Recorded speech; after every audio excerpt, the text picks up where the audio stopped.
মাদারীপুর ১ আসনে বিএনপির প্রার্থী ঘোষণাকে কেন্দ্র করে মনোনয়ন বঞ্চিত প্রার্থীর সমর্থকদের বিক্ষোভ, সড়ক অবরোধ, গাড়ি ভাঙচুর ও অগ্নিসংযোগের ঘটনা ঘটেছে।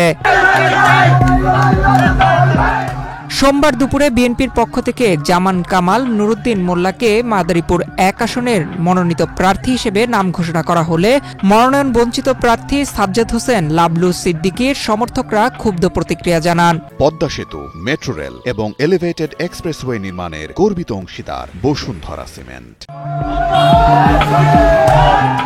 এ ঘটনার পরপরই লাবলু সিদ্দিকীর সমর্থকরা সোমবার সন্ধ্যায় ঢাকা মাওয়া এক্সপ্রেসওয়েতে টায়ার জ্বালিয়ে বিক্ষোভ শুরু করেন। বিক্ষুব্ধরা কয়েকটি যানবাহনে ভাঙচুর চালায় এবং ঘণ্টাব্যাপী সড়ক অবরোধ করে রাখে। এতে যান চলাচলে মারাত্মক প্রতিবন্ধকতা সৃষ্টি হয় এবং সাধারণ যাত্রীরা ভোগান্তিতে পড়েন। খবর পেয়ে পুলিশ দ্রুত ঘটনাস্থলে পৌঁছে পরিস্থিতি নিয়ন্ত্রণে আনে।